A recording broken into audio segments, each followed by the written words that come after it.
জিন বা এই ধরনের অশরীরী জিনিস নিয়ে সবার মধ্যে একটা অজানা ভয় সবসময় কাজ করে। তো পেশেন্টরা এই জন্য প্রশ্ন করেন যে ওখানে গেলে কি হবে। আসলে একটা আতঙ্কের ব্যাপার যে হবেটা কি, কোনো জিন ভূত আমার উপরে ভর করবে, কারণ যে জিনিসটা সে কখনো এক্সপিরিয়েন্স করে নাই, দেখে নাই, সেটা যদি তার সামনে এসে পড়ে সে তো আসলেই ভয়ের ব্যাপার। আসলে কি কোনো জিন ভূত আপনার সামনে চলে আসবে বা আপনার উপর ভর করে ফেলবে এরকম কোনো কিছু? আসলে রুকিয়া সেন্টারে আসার পরে কি হয়? আসসালামু আলাইকুম। হিজামা প্ল্যানেট কাপিং ও রুকিয়া সেন্টার থেকে আমি ডক্টর মোহাম্মদ সাইফুল আলম তালুকদার বলছি। আমাদের কাছে সবচেয়ে বেশি যে প্রশ্নটা আসে এটা হচ্ছে রুকিয়া কিভাবে করা হয়, ওখানে গেলে কি হবে, কোনো জিন ভূত আমার উপরে ভর করবে। ওনারা খুব ভয় থাকেন, যারা আসলে জিনিসটা সম্পর্কে জানেন না, স্বাভাবিক তাদের মধ্যে ভয় কাজ করতেই পারে। জিন বা এই ধরনের অশরীরী জিনিস নিয়ে সবার মধ্যে একটা অজানা ভয় সবসময় কাজ করে। ছোটবেলা থেকে বাবা মা ভয় দেখায় খাওয়ায়, তুমি খাও নাহলে হচ্ছে জিন ধরবে, তুমি খাও নাহলে হচ্ছে দৈত্য আসবে।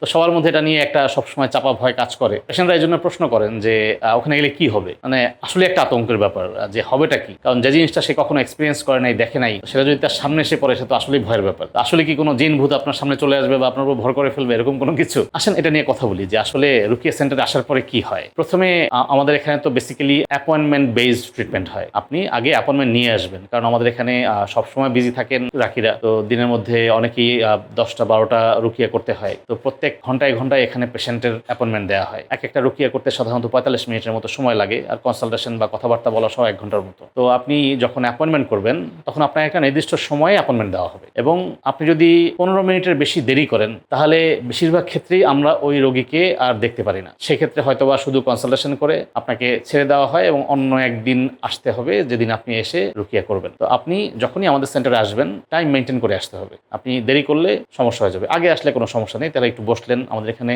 লাইব্রেরি আছে, আপনি কিছু বই পড়লেন, অথবা এখানে আপনার বিভিন্ন প্রশ্ন থাকলে রিসেপশনে জিজ্ঞাসা করলেন।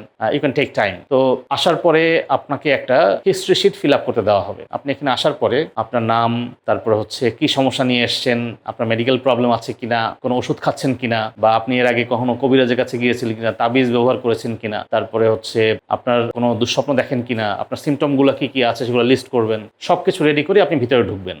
সো সবচেয়ে ভালো হয় আপনি যদি 15 মিনিট থেকে আধা ঘন্টা আগেই আসেন। এটা ফিল আপ করে আপনি যখন ভিতরে চলে যাবেন, তো রাকি আপনার সাথে কথা বলার আগেই আপনার সমস্যাটা 70% ডায়াগনোসিস করে ফেলবে। তো এরপরে রাকির যদি কোনো লিডিং কোয়েশ্চেন থাকে, সে লিডিং কোয়েশ্চেনগুলো আপনাকে করবে, প্রশ্নগুলো করবে। আপনার যে হিস্ট্রি আপনি দিয়েছেন সেটার উপরে ভিত্তি করে আর কি কি প্রশ্ন আপনাকে করা প্রয়োজন হতে পারে সেগুলো করবে। তো রাকি তখন আপনার সাথে কথা বলে একটা প্রাইমারি ডায়াগনোসিস করবেন যে আপনার সমস্যাটা এটা হতে পারে। তো এটা হওয়ার পরে রাকি তখন ডায়াগনোসিস রুকিয়া শুরু করবেন। ডায়াগনোসিস রুকিয়া হচ্ছে একটা বেসিক রুকিয়া, যেটা করার পরে আপনার ভেতরে কিছু সিমটম দেখা যেতে পারে। যেমন আপনার রুকিয়া শুরু করার পরে আপনার প্রচণ্ড ঘুম চলে আসলো, দেখা গেল আপনি ভালো মতো ঘুমিয়ে এসেছেন, কিন্তু এই রুকিয়া শুরু করার পর আপনি যেন চোখ টেনে খুলতে পারছেন না, এত ঘুম লাগছে আপনার। তো এ ধরনের সমস্যা হতে পারে। তারপরে আপনি হয়তোবা চোখের সামনে কোনো কিছু দেখতে পারেন, কোনো আকৃতি দেখতে পারেন, কোনো কবরস্থান দেখতে পারেন, কোনো মানুষের চেহারা দেখতে পারেন, অথবা কোনো তাবিজ দেখতে পারেন, অথবা কোনো পুতুল দেখতে পারেন, কাটা ফোটানো পুতুল দেখতে পারেন, এই ধরনের জাদুর বিভিন্ন বস্তু দেখতে পারেন। তারপর হচ্ছে আপনি পেটে ব্যথা অনুভব করতে পারেন, মাথায় ব্যথা অনুভব করতে পারেন, আপনার হাত পা কাঁপা শুরু করতে পারে। এ ধরনের অনেক ধরনের সিমটম হতে পারে। তো এই ধরনের সিমটম হলে তখন এই সিমটম অনুযায়ী রাকি তার ডায়াগনোসিস শেষ করেন। এটাতে মোটামুটি আধা ঘন্টা থেকে 45 মিনিটের মতো লাগে ডায়াগনোসিস করতে, বেশিরভাগ রোগীদের ক্ষেত্রে। তো অনেক রোগীদের ক্ষেত্রে যখন খুব বেশি জাদুকর জিন থাকে বা একটু কমপ্লিকেটেড সিচুয়েশন থাকে, অনেক পুরনো সমস্যা, তখন হয়তোবা এক সেশনে তার ডায়াগনোসিস 100% কমপ্লিট হয় না। তখন অনেক ক্ষেত্রে তাকে এক সেশন করার পরে প্রাইমারি ডায়াগনোসিস অনুযায়ী তাকে কিছু আমল দিয়ে 1 সপ্তাহ পরে আসতে বলা হয়। 1 সপ্তাহ পরে আসলে লং সেশন করা হয়। লং সেশন একটু লম্বা সময় ধরে হয়, প্রায় 3 সেশনের সময়, প্রায় 2 ঘন্টার মতো সময় নিয়ে। তো এই 2 ঘন্টার সময় যখন তাকে লং সেশন ডিরেক্ট রুকিয়ে দেওয়া হয়, তখন ওই জাদুকর জিন অথবা তার মধ্যে ঘাপটি মেরে থাকা যে জাদুর সমস্যাগুলো, সেগুলো লুকায়িত থাকতে পারে না, তখন হচ্ছে সেগুলো প্রকাশ হয়ে পড়ে। তো ওই অনুযায়ী তখন পেশেন্টকে আমরা সেলফ রুকিয়া সাজেস্ট করি। যদি পেশেন্ট দেখে পেশেন্টকে মনে হয় যে সে সেলফ রুকিয়া করতে পারবে না, অথবা পেশেন্ট যদি বলেন যে আমার পক্ষে সবকিছু বাসায় করা সম্ভব না, তো এইসব ক্ষেত্রে তখন আমরা পেশেন্টকে সেন্টারে এসে রেগুলার রুকিয়া করতে বলি। এই রেগুলার রুকিয়াটা বিভিন্ন ইন্টারভেলে হতে পারে। যারা একটু স্ট্রং আমল করতে পারে মোটামুটি, তো তারা হচ্ছে সপ্তাহে 1বার আসে অনেক সময়। আবার যারা খুব ভালো সেলফ রুকিয়া চালিয়ে যাচ্ছে তাদেরকে মাসে 1বার আসতে বলি অনেক সময়। আবার অনেক পেশেন্ট আছে যারা আমল করতেই পারছে না, তো তাদেরকে আমরা টানা 1 দিন 2 দিন পর পর রুকিয়া করতে বলি। এভাবে 1-2 মাস রুকিয়া করলে তখন হচ্ছে সে আমল করার একটা শক্তি অর্জন করে।